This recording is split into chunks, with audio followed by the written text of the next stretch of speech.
Hello दोस्तों, मैं power Singh और आप सभी का स्वागत है। दोस्तों, रूस और यूक्रेन के बीच में लगभग पौने 4 महीने से निरंतर युद्ध चल रहा है और दोनों ही पक्ष जिद पर अड़े हुए हैं। न कोई झुकने को तैयार है, न कोई मानने को तैयार है। लेकिन दोस्तों, आज मैं आपको एक ऐसे युद्ध का वर्णन करने जा रहा हूं जो अभी 14 जून को, जी हां दोस्तों, सप्ताह भर पहले समाप्त हुआ है। किसी को कानों कान खबर भी नहीं लगी। और वो एक ऐसा युद्ध जो पिछले 50 साल से दोनों देशों के बीच में चल रहा था और पिछले 37 साल से निरंतर एक दूसरे के प्रतिक्रिया होती थी। लेकिन ये एक ऐसा युद्ध था, इस युद्ध में न तो किसी का खून बहा, न कुछ और नुकसान हुआ, बस बहा तो केवल शराब बही। शराब की बोतल के साथ में शुरू हुआ था और शराब की बोतलों के आदान प्रदान के साथ में समाप्त हो गया। जी हां दोस्तों, सुनकर के आपको ताज्जुब होगा कि शराब की बोतलों के साथ में कैसे युद्ध। लेकिन दोस्तों, ये हकीकत है और ये हाल ही में 14 जून 2022 को ये युद्ध समाप्त हुआ और ये हकीकत है। पीने वालों के लिए तो बहुत रोचक जानकारी है। तो दोस्तों, आइए पूरा वर्णन आपको बताता हूं। ये कौन सा युद्ध था, किस प्रकार आरंभ हुआ और इसका क्या ऐतिहासिक घटनाक्रम है। निश्चित तौर पे बहुत ही रुचिपूर्ण ये प्रसंग है, आप जरूर सुने। साथ ही साथ उन देशों के लिए, उन लोगों के लिए सबक है जो युद्ध के नाम पर इतना खून खराबा करते हैं, बंदूकें गोलियां चलाते हैं, इतना सारा खर्चा करते हैं। इस युद्ध में न तो एक किसी की जान गई, न एक गोली चली, न सैनिक आमने सामने आए, न किसी प्रकार का कोई नुकसान हुआ। जी हाँ दोस्तों, इस युद्ध का नाम था विस्की वॉर। विस्की का मतलब दारू की बोतल। उस विस्की से आरंभ हुआ था, विस्की से समाप्त हुआ। दोस्तों, ये युद्ध डेनमार्क और कनाडा के बीच में चल रहा था। डेनमार्क और कनाडा के बीच में एक 30 मील का एक लंबा समुद्री कोना है। उसी के अंदर एक द्वीप है जिसका नाम है हंस आइलैंड। हंस आइलैंड निर्जीव है, वहां पर किसी प्रकार का कोई जीव वहां नहीं है, केवल एक पत्थर की चट्टान है। और वो दोनों ही देश, जो कनाडा और डेनमार्क है, उन दोनों से 18-18 मील की दूरी पर है। अर्थात अंतर्राष्ट्रीय कानून के अनुसार यदि कोई समुद्र के किनारे पर किसी देश के 18 मील के अंदर कोई टापू होगा तो उस देश पर, उस टापू पर उस देश का कब्जा होगा। जैसे हमारे भारत की बात करें तो अंडमान निकोबार है, ये हमारे 18 मील से अंदर है, इसलिए भारत का अधिकार में है। इसी प्रकार दुनिया भर में अनेक सारे ऐसे देश है जिनकी छोटे छोटे टापुओं पर अधिकार है, वो उस नियम के अंतर्गत है। तो दोस्तों, दोनों के 18-18 मील पर होने के कारण से दोनों ही देश इस पर अपना दावा कर रहे थे। 1933 में लीग ऑफ नेशंस में ये प्रकरण गया और लीग ऑफ नेशंस ने ये फैसला पक्ष में दिया डेनमार्क के। लेकिन 1934 में लीग ऑफ नेशंस समाप्त हो गया, तो इसके बाद में इस फैसले का कोई अर्थ नहीं रहा, मायना ही नहीं रहा।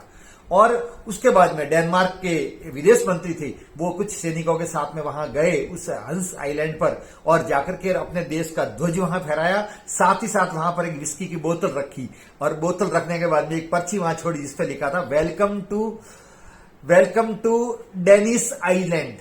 ये लिख करके उन्होंने वहां ये पर्ची छोड़ी और एक बोतल वहां छोड़ दी। खबर कनाडा में पहुंची तो कनाडा के भी एक सैनिक अधिकारी के नेतृत्व में एक सेना की टुकड़ी वहां पर गई, तो उन्होंने उस डेनमार्क के ध्वज को नीचे उतारा और अपने कनाडा का ध्वज वहां फहराया और फहरा करके उन्होंने भी वही प्रक्रिया दोहराई। एक विस्की की बोतल वहां रखी और पर्ची लिख के छोड़ी जिसपे लिखा था वेलकम टू कनाडा आइसलैंड। और अब आप पूछेंगे कि वो बोतल पहले वाली क्या हुई, तो दोस्तों, वो पहले वाली जो बोतल थी वो उन्होंने गटक ली। और ये उसके बाद में जब पता लगा डेनमार्क की सरकार को, तो डेनमार्क वालों ने उस समय तो कोई प्रतिक्रिया नहीं दी। लेकिन निर्धारित जिस दिन ध्वज फहराया था डेनमार्क का, उसी दिन बस वर्षगांठ पर फिर वहां डेनमार्क के सैनिक गए और उन्होंने जाकर के अपना ध्वज फहराया। उसी प्रकार से विस्की की बोतल रखी, उसी प्रकार से पर्ची रखी। तो फिर जैसे ही पता लगा कनाडा वालों को, तो जिस दिन उन्होंने ध्वज फहराया था उस दिन वो भी वहां पर गए और उसी प्रकार से उन्होंने अपना ध्वज फहराया, डेनमार्क के ध्वज को उतारा, विस्की की बोतल रखी और पर्ची लिख के छोड़ी। ये क्रम प्रत्येक साल होता रहता था। डेनमार्क वाले जाते, उनका ध्वज फहराते, विस्की की बोतल रखते, पर्ची लिख के चले आते। इसी प्रकार कनाडा वाले जाते, हर साल अपना ध्वज फहराते, विस्की की बोतल रखते और यहाँ पर ये लोग जो जाता था, पीछे रहती थी बोतल, उसको वहां वो आराम से उस आइलैंड पर बैठ करके पी लेते थे। कोई विवाद नहीं, कोई किसी के प्रति गाली गलौच नहीं, कोई बंदूक नहीं चली, किसी ने गोली नहीं चलाई, किसी के कोई हथियारों का उपयोग करना नहीं पड़ा, कोई वाद विवाद नहीं, कुछ भी नहीं। लेकिन ये 37 साल से यही निरंतर क्रम चल रहा था और ये इसकी शुरुआत हुई थी 1984 में। 1933 में तो लीग ऑफ नेशंस का फैसला आया था और 1984 के अंदर डेनमार्क के रक्षा मंत्री ने वहां जाकर के ये ध्वज फहराने की परंपरा शुरू की थी, जो 1984 से लगा करके अब तक चल रहा था। लेकिन जैसे ही रूस और यूक्रेन के बीच में युद्ध चल रहा था और रूस और यूक्रेन के बीच में युद्ध को देख करके और वहां के डेनमार्क और कनाडा के सुसभ्य नागरिकों ने, सुसभ्य सरकार के मंत्रियों ने यह विचार किया इसमें क्या रखा है, ये निर्जन द्वीप है और लड़ाई झगड़ों से कुछ भी नहीं। तो उन्होंने सर्वसम्मति से बैठक करके और ये निर्णय लिया कि हम इस द्वीप को आधा आधा बांट लेंगे। जो कनाडा की तरफ का आधा हिस्सा है वो कनाडा के कब्जे में रहेगा और जो डेनमार्क की तरफ का हिस्सा है आधा, वो डेनमार्क के बीच में रहेगा। उसका लिखित बाकायदा समझौता हुआ। ओटावा जो कनाडा की राजधानी है वहां पर ये समझौता हुआ और समझौते में आप देख रहे हैं ये मंत्री और ये डेनमार्क के विदेश मंत्री दोनों ने मिलकर के समझौता किया और आप देख रहे हैं ये बोतल आदान प्रदान कर रहे हैं, हस्ताक्षर किए गए। इस प्रकार से इस युद्ध को शांतिपूर्ण तरीके से शराब की बोतलों के आदान प्रदान के साथ में समाप्त, शराब की बोतलों को छोड़ने के साथ में ये शुरुआत हुई थी इसकी, और शराब की बोतलों के आदान प्रदान के साथ में ये युद्ध शांतिपूर्ण ढंग से समाप्त हो गया। दोस्तों ये युद्ध शांतिपूर्ण ढंग से दो देशों के बीच में समाप्त हो गया, लेकिन एक बहुत बड़ा मैसेज इन दोनों देशों ने पूरी दुनिया को दिया है कि यदि दृढ़ प्रतिनिष्ठ हो, मन के अंदर शांति का भाव हो, आपसी सौहार्द हो, तो बिना तलवारों के, बंदूकों के, हथियारों के चलाए भी हम शांतिपूर्ण ढंग से युद्ध को समाप्त कर सकते हैं।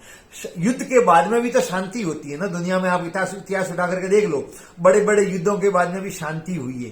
तो क्यों ना हम पहले से ही शांति स्थापित करें ताकि युद्ध की नौबत ही नहीं आए। लेकिन यूक्रेन और रूस दोनों अपनी जिद पर अड़े हुए हैं, जिससे पूरी दुनिया परेशान हो रही है। परंतु ये सबके लिए सीख की बात है। तो जी हाँ दोस्तों, ये विस्की वॉर के नाम से युद्ध दुनिया में जाना जाता है, जो 14 जून 2022 को समझौते के साथ में समाप्त हुआ। आपको ये विस्की वॉर की कहानी कैसी लगी आप कमेंट जरूर करें, वीडियो लाइक करें, शेयर जरूर करें और चैनल को अब तक यदि आपने सब्सक्राइब नहीं किया है तो कृपया चैनल को सब्सक्राइब करें ताकि मैं आप तक सीधे अच्छे से अच्छे वीडियो पहुंचा सकूं। आप सबका बहुत बहुत धन्यवाद। जय हिंद।